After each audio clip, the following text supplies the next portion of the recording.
Hey guys, welcome to Pistons Talk Post-Game Show. Hope you guys are having a great Friday night. You are new here. What we do is we break down your Detroit Pistons and talk about the game. We're going to go over all four quarters. After that, what we do is we do comments and questions with you guys. So if you have any comments or questions about the game tonight with your Detroit Pistons versus the Toronto Raptors, put them in the chat and we'll try to respond to as much as we can. But you guys, let's get into this basketball game. Let's start with the first quarter with your Detroit Pistons. So I thought with the first quarter, Jalen Duren was really active offensively. I want to state that offensively, it was really active. Cade was trying to get him involved early, which is always good because when Duren is involved offensively, this team looks pretty good. Overall, I wanted to kind of touch with the defense and the defensive rebounding because even though the Pistons did win this game, I thought the defensive rebounding tonight was really bad. Uh, Yaka Pirtle, I think is how you say his name. He's a very good center. Don't get me wrong. But there were so many situations throughout the quarters where the Raptors were getting, second chance opportunities with the Pistons. And the rebounding tonight, I thought was really bad from a defensive standpoint with them. You just gave the Raptors way too many opportunities to try to get back in this game and giving them extra possessions. But even in the first quarter, I thought it was really bad. But, overall, they did take care of the first quarter. Also have to give a shout out to Ron Holland. He was hustling out there, just being a disruptor, getting second chance points. But your Pistons do end the first quarter with a lead, 32-27. So another quarter where they come out strong. They come out scoring points, 32 points in the first quarter. Really good. And we're starting to see more games where they're setting the tempo and they're having leads. So far, we just had games where we can't hold on to leads, but the story of this game was more with some of the turnovers. Some players did struggle to shoot the basketball tonight and just the second chance points, but kind of transitioning into the second quarter, you guys. RJ Barrett, we all know, really high lottery pick. He was involved in the OG Anunoby trade. He's in Toronto now. He started heating up in the second quarter and he was doing his thing. And he was, out there basically all night, giving the Pistons problems. He had a really good game. I thought they really contained Grady Dick, even though Grady Dick had, I believe, 16 points. You held him 1 out of 10 from three. This is a guy that recently has really heated up. A guy that, I think was on a lot of teams' scouting reports in terms of just, he should have been a key focus to your defensive game plan. I thought the Pistons did a really good job of containing Grady Dick. In terms of what I really saw in the second quarter is Isaiah Stewart came in and gave your Detroit Pistons energy. He was securing rebounds. There were plays where he was blocking shots, setting good screens, finishing around the basket. Isaiah Stewart, to me, I think is so valuable to this team, and it doesn't get talked about enough. I just want to show him love and give him his flowers for tonight's game because I thought he had a really good game. Last game against Milwaukee, the flagrant two, I was really interested to see how he would bounce back, and he didn't look like he was looking to get into foul trouble in terms of like getting technical fouls or flagrants. Just played a solid game overall. Really liked what I saw out of him. But your Detroit Pistons do hold on to the lead going into the ending the second quarter, rather 55-52. Now coming out of halftime, Toronto brought the energy definitely, but kind of the same thing is, the defensive rebounding was still a problem. Like Toronto was, getting second chance opportunities, crashing the glass, and the Pistons kind of just seemed flat to me in terms of the rebounding department. But the second chance points are, I thought, what really helped Toronto actually take a lead from the Pistons. Coming out of halftime, Toronto seemed like the team that was going to be a little bit more aggressive.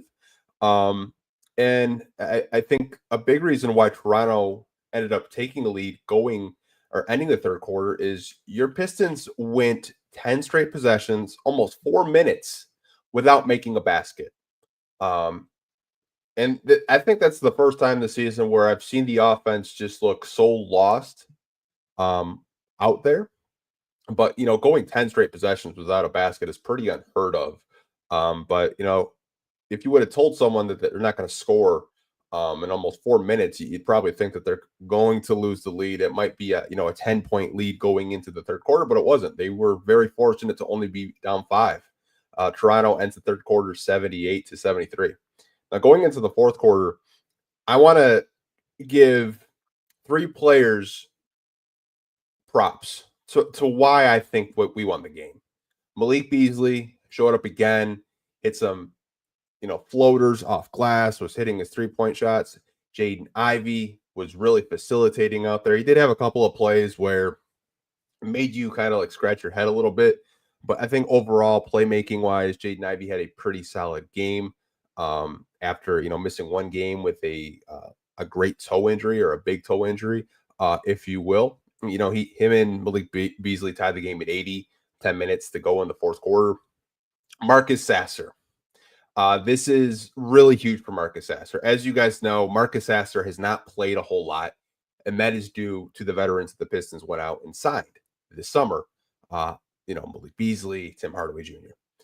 Marcus Sasser came in and just gave the Pistons some really great minutes, defended his ass off, hit some really big-time shots, and competed, and he stayed ready. And I want to talk about him just staying ready because, he's a young player. He's not getting a whole lot of playing time.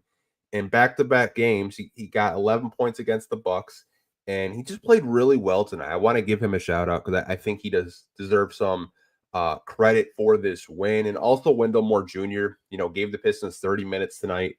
Obviously, no Simone Fontecchio. He's backing up Tobias Harris.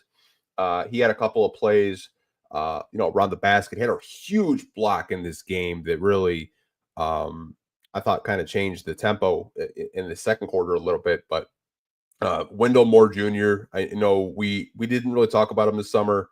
A lot of people were thinking he was a throwaway in the Minnesota Timberwolves trade, the trade up to get a Bobby Clipman, who we haven't seen so far this season. But he has really helped the Pistons these past 2 games, just defending and competing and giving them pretty solid minutes, I think, overall. But defense did pick up in the fourth quarter, and your Detroit Pistons get a 4-point victory against the Toronto Raptors in Toronto. They are now 2-0 in the NBA Cup or the in-season tournament, whatever you guys want to call it. And I think that's actually kind of big for them. I know some people kind of roll their eyes at the in-season tournament. I've been one of them.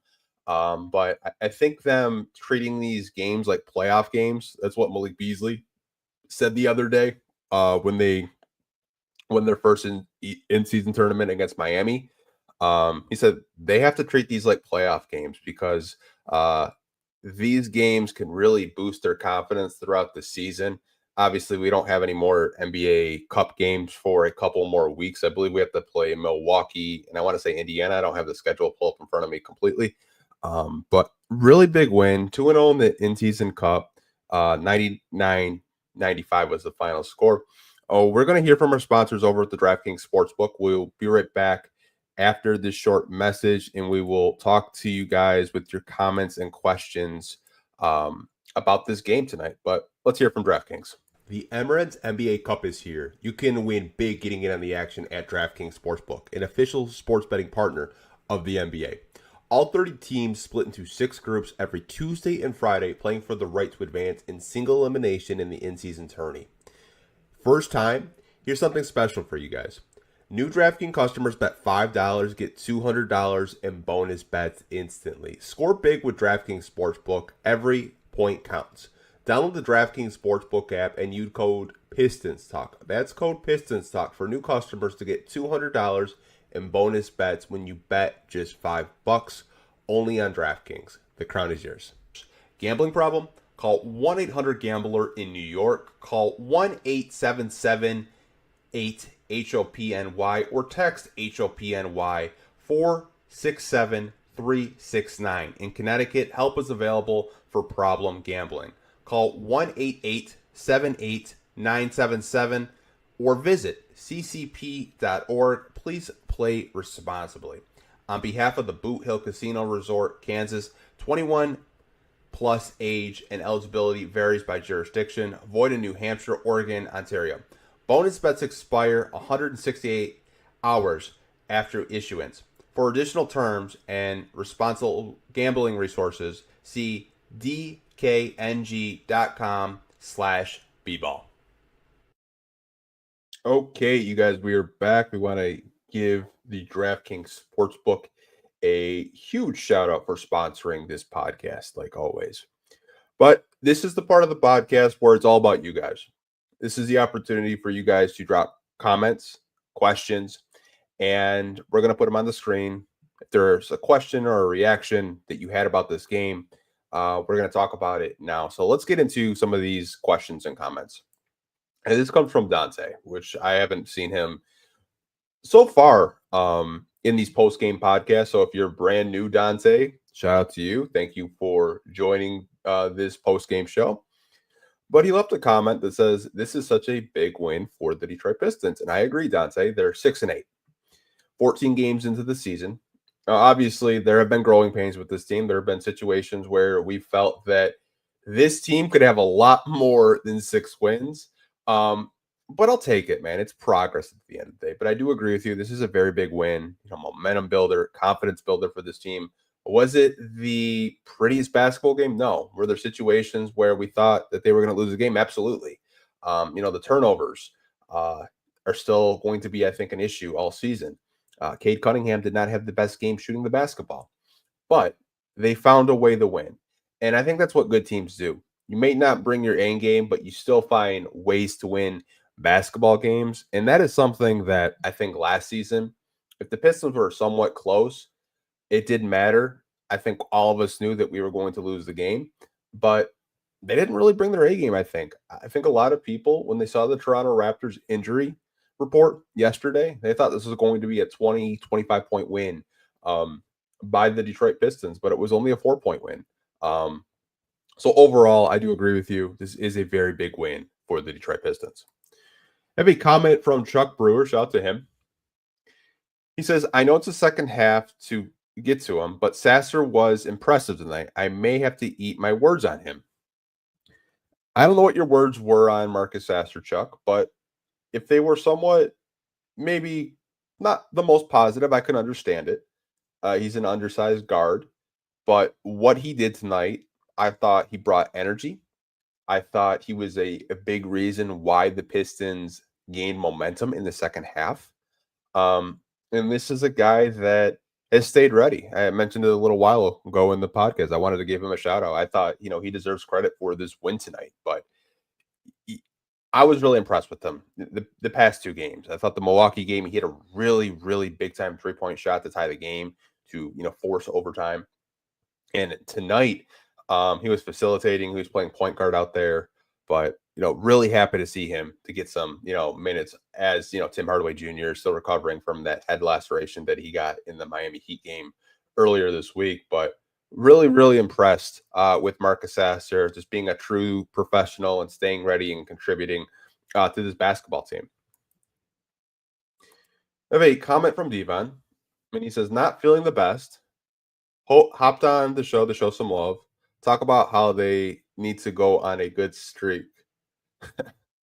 Well, Devon, I hope you do feel better, man. I really do. I know a lot of people are getting sick these days. As we get, closer to winter and stuff like that. Hope you're doing well. Appreciate you wanting to hop on and show love. I appreciate each and every one of you guys. And this is why I do these, post-game podcasts. It's for you guys at the end of the day. And I love answering, questions and comments, but I do agree with you. They need to stack some wins together, gain some momentum. 6-8, 2 games under 500. You have the Washington Wizards this Sunday, another team that's kind of like in the same conversation as the Raptors, as they're a rebuilding team. So you need to take advantage of them being a rebuilding team. But I would say don't take them lightly. They're still a team that has their mix of veterans, young players, kind of like the Detroit Pistons. but I think they could possibly get a win over Washington this Sunday. But hope you feel better, Devon. Have a comment from Ryan Boseman. Shout out to him. He says Wendell Moore looks like the ideal guy to have on the backside of the bench. Cheap, not just good, but great production. I agree, Ryan. I think Wendell Moore deserves some love. He needs to be talked about more because no pun intended, talk about more. I honestly think when we made the Bobby Clipman trade, not a lot of people, including myself, I want to say this first and foremost. I knew that he went to Duke. I just didn't know where he got drafted because it's hard to keep track of like all these guys during the NBA draft where they go and keep tabs on them, right? I didn't know that he was that good of a defender. I knew he was, pretty decent, but I didn't know he was that good. Um, Brings energy, hustles, diving for loose balls, blocking shots, switching defensively. I like him. I do. I think for like kind of like a break the glass type thing, like you have injuries like we're having right now. Next man up. I love it. I love what he brought the Pistons tonight. Played over 30 minutes. Great production. He's not really known as like a shooter, but he finds ways to get the basketball, and I think that's all you can really ask for. Obviously, Simone Fontecchio is still out with a foot injury, a great toe injury. But hey, like if he can still give you the production that he's given you these past two games against Milwaukee and tonight with Toronto, I think is a player that maybe the Pistons look to maybe keep on the cheap, maybe bring him back just as like a end of the bench guy. To your point, but thank you for the comment, Ryan. Appreciate you. Got another comment from Dante. Does anyone care about the fight between Paul and Tyson? You know, I honestly didn't know they were fighting until this morning. That kind of shows you like how much of in the know I am about boxing. I don't care about it. I'll probably see the highlights after the match is over. Seems like a lot of people are like really into the Mike Tyson, Jake Paul stuff. Um, but hey, man, I guess it's something to watch. I was kind of surprised it was on Netflix and not like a pay per view. Like that kind of surprised me. But I don't know if anyone really cares about it. Maybe there's some people in the chat watching right now that care about the boxing match, but I don't personally. But I don't know, man. I was just kind of like surprised that it was on Netflix. I have a comment from Ryan, and it's about Grady Dick, and he said, "Why did it seem like he made five or six threes? He was 1 for 10." Yeah, it seemed like he made more. He had a couple where he could have just iced the game, but they didn't. They were like halfway down and they just rimmed out. Very fortunate that he did have an off night. And if you look at the box score, he had, I think 15, 16 points, but he struggled to get those points. I think the Pistons did a very good job defensively identifying him as someone that they needed to focus on to try to take him out of the game. So, they win this basketball game by 4 points. But yeah, it seemed like Grady Dick um, felt like he made more than 1 3, but I was really surprised on the broadcast when they said he was only 1 for 10. When if he would have made maybe one or two of those threes, down the stretch for the Raptors, the Pistons may have gone into overtime again for the third straight game, but thank God they didn't. And I'm talking to you guys right now, and they have a 4 point victory over the Raptors. But yeah, Grady Dick is a hell of a player. He's going to be really good. A really good two guard in this league. I know some of you guys like were really high on him when he was coming out of the draft a few years ago, but Toronto's got a really nice, intriguing team. But what I wanted to do, you guys, is I just want to take a quick water break, and I will be back with you guys after that. So just give me maybe 30 seconds to just take a sip of water, and we will be right back.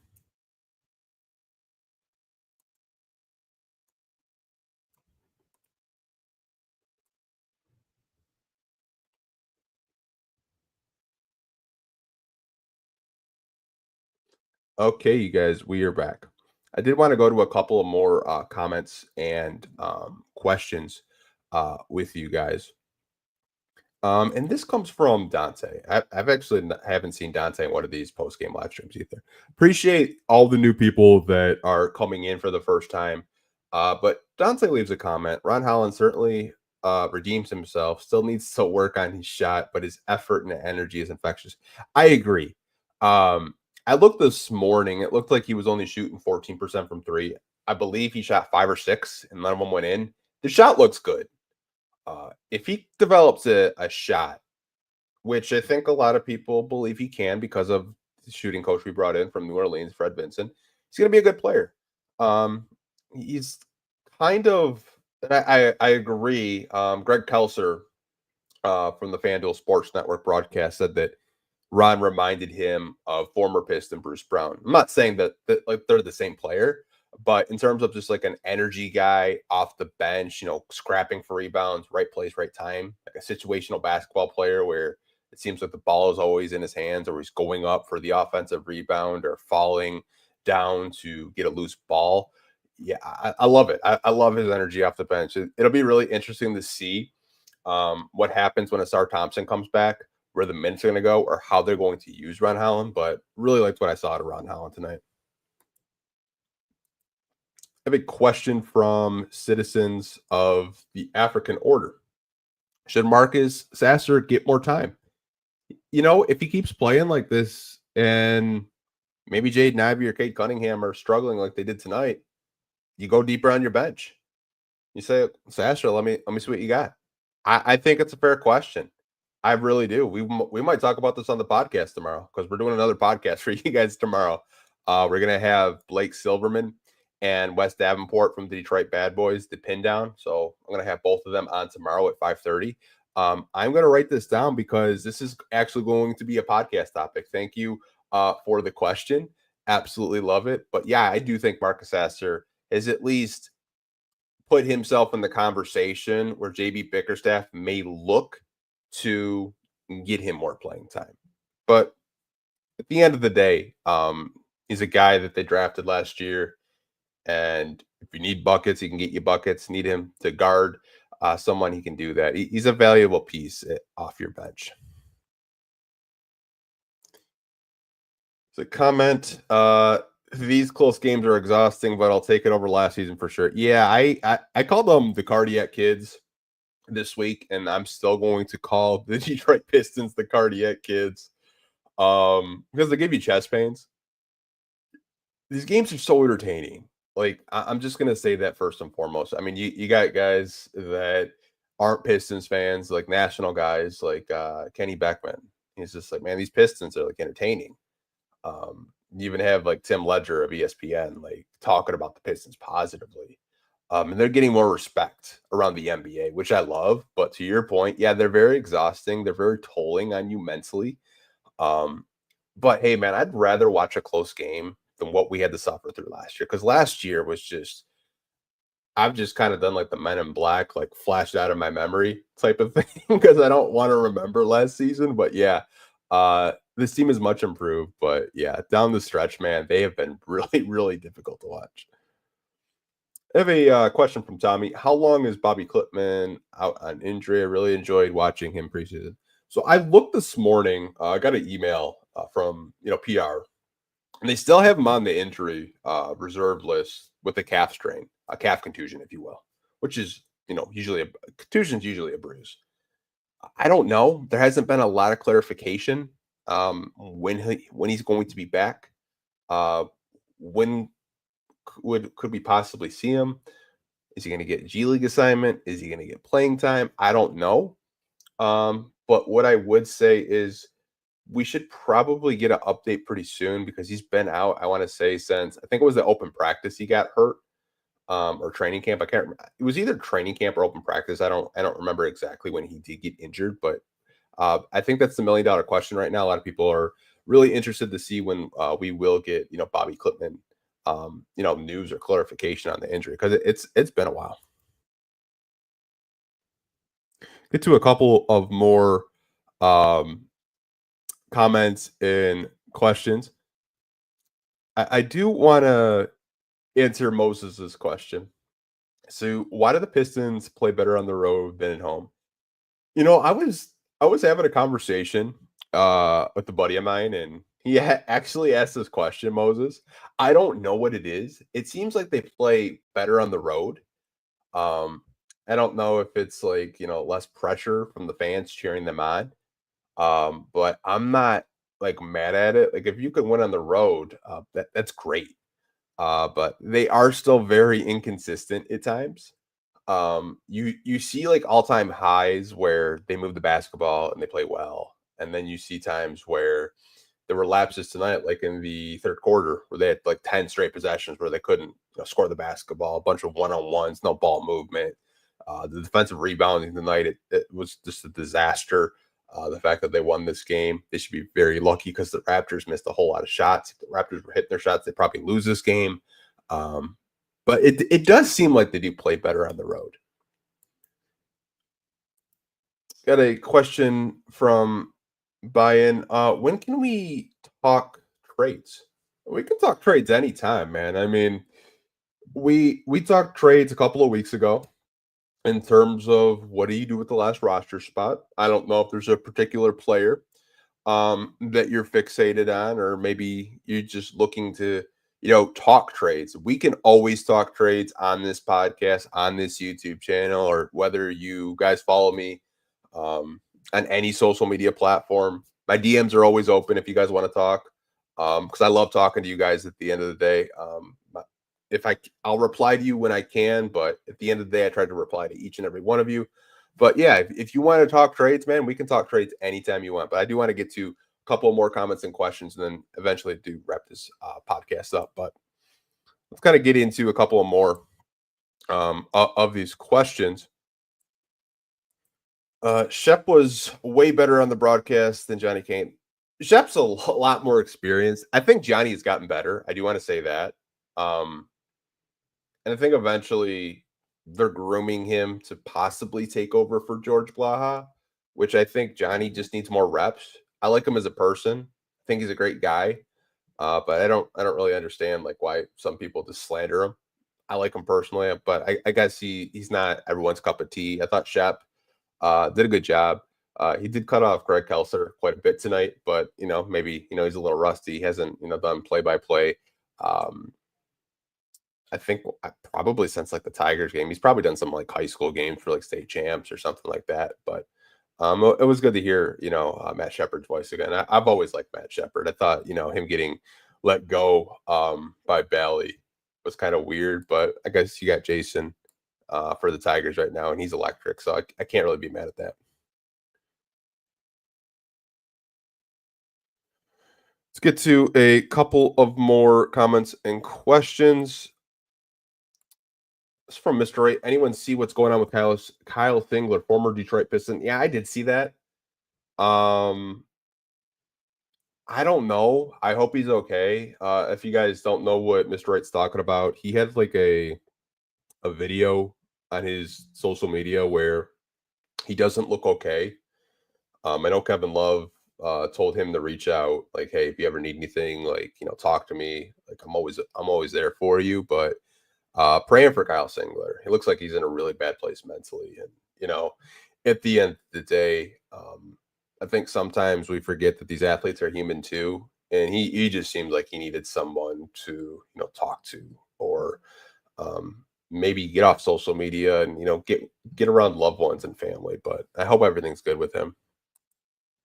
I really don't know what's going on with him at all, but praying for him.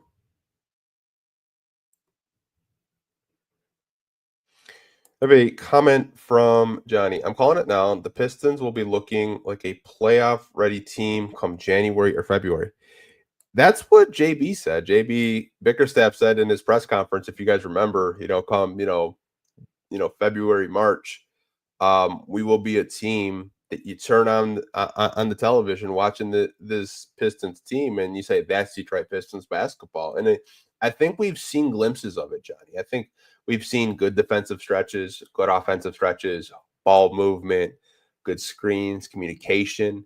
But it's a process. These guys are young. They're still figuring out how to win. I mean, they had 14 wins last year. They have 6 in the middle of November. So progress. They're getting better. But I do agree with you. If they can stay healthy, still stay competitive. Maybe they get some pieces at the trade deadline this February. Maybe they look to have some roster upgrades. Who's to say this can't be a team that pushes for that play-in spot? Maybe pushes for maybe a 7-8 seed, depending on how the East really shakes up. Because if you look at the standings, like really outside of Boston, Cleveland, and even Orlando to an extent, like 4 through like 8, it's really like inconsistent. There's not like teams that are, stacking wins like a Cleveland or a Boston. I think the East is fairly weak, and the Pistons could definitely take advantage of trying to get um, a lower seed, maybe 7, maybe 8 seed. Maybe you compete for the play-in, but I think this team has a good shot of trying to push for the playoffs. Panic Pistons. I like that. Whoever has that, here we go. Michael Powell. Shout out to him. Trademark that, Michael. The Panic Pistons. That's a good one, man. I call them the Cardiac Kids, but the Panic Pistons has a better ring to it. I really, I I like watching this team right now, you guys, but I would be lying to you if I said they don't give me chest pains or worry or I don't talk like during these games. I'm just like praying, I'm like, come on, win this game. But yeah, I really, I really just appreciate like all these, questions and comments from you guys. Drew Thomas, almost half the wins of last year is great improvement. I agree, Drew. I think we knew that last year was just a complete clown show from top to bottom. Monty obviously didn't want to be here, just took the money. And I think we saw that, watching on TV, going to these games. Like, he wasn't really that invested. JB seems way more invested into these young men. Our veterans like Malik Beasley, Tobias Harris, Tim Hardaway Jr. seem like they want to be here. They like helping these vets. They like playing with these young guys versus like a Alec Burks and a Bojan from last season. Um, I think they've brought in good vets, and they have some nice young guys that have developed quite a bit from last season. And I think that's why we have 6 wins right now. But yeah, the improvements are clear as day that this is an improved team, and they're going to win more than 14 games this year. And I think that's all we really ask for is just improvement. We're not asking this team to go from 14 to 45 wins overnight, but you stay competitive. You stay into that play-in tournament conversation. I think most Detroit Pistons fans are, pretty happy at the end of the day. The comment from Jay Hart, and his comment says, I'm not sure why Folks was out on Sasser based off of Summer League play. Sasser fits this team perfectly. You have to view him as a Jose Alvarado type of player that can come in and muck up the game. That is a really interesting player to comp him to, Jay Hart. I was out on him in terms of them forcing him to play point guard. I want to say that first and foremost. You guys can go watch my old podcast when I was doing, summer league stuff. I always felt like the point guard stuff in the summer league was very just like experimental, and I understand why they were trying to do it. Because they planned on going out and getting Malik Beasley, getting a Tim Hardaway Jr., and Jaden Ivey plays shooting guard as well. But to your point, I think he does fit this team perfectly. Like, if you need a bucket getter, you need someone to just come in, get you a 3-pointer, get you some points, getting back into this game. He can do it. Like the Jose Alvarado thing, I love it because, Jose is a scrappy player. Marcus is a scrappy player defensively. Both of them can score in a variety of ways, but I really like Marcus Sasser. I hope JB can find more consistent time for him. I know, Tim Hardaway obviously is out with that head laceration, but I think he's shown over these past 2 games that he can contribute if players in this backcourt aren't hitting shots. At the end of the day, you have a guy that's still on a rookie deal. You picked up his option, and you should try to find playing time for him if you can, if you are this coaching staff. I'm going to do a couple more of these, comments and questions with you guys. I do want to wrap this up because we do have a podcast tomorrow at 5:30. And we're going to talk to you guys then. It'll be like more of a long form podcast, probably like an hour, maybe more. Who knows how long we can keep Wes and Blake on, but do maybe one or two more questions and comments, and then we'll wrap it up. I have a comment from Wheezy. He said, "I'm loving JB. He's doing stuff that makes sense. Yeah, staggering Cade Cunningham and Jaden Ivey. I think is something that a lot of us were kind of calling for last year, and he's doing it.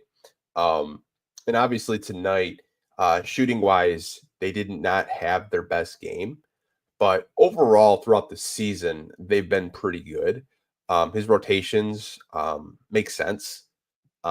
Defensively, they're much improved, and I think that's a big reason why they're staying in these games because they're a better defensive team than they were last year. Offensively, they have a lot of work to do. They're one of the worst offenses in the NBA, towards the bottom of the league. But I think over time as they gel, learn the system more, they'll flow because we've seen them offensively. They look great when they're moving the basketball and stuff like that. But overall, you have to love what JB Bickerstaff has done. Everything he said in his press conference, he's done. It's no PR stuff like using the word restore and none of that. Man of his word. He's come out. He's gotten the Detroit Pistons 6 wins and 14 tries, almost playing 500 basketball. At the end of the day, that's progress. At the end of the day, I think all of us can, be proud that this team is getting back on the right track. Tonight's game, win is a win. It was an ugly win, but at the end of the day, it's progress. And I think that's all we really asked for. But I'm going to wrap up this podcast, you guys. I'm going to see you guys tomorrow at 5:30. I'm going to be joined by the guys over at the Pin Down from the Detroit BadBoys.com, Blake Silverman, Wes Davenport. I'm going to be talking about, more Detroit Pistons stuff, more in depth, some questions that you guys had submitted on social media. But hope you guys have a great Friday and a great rest of your weekend. Have a good night, you guys. Peace.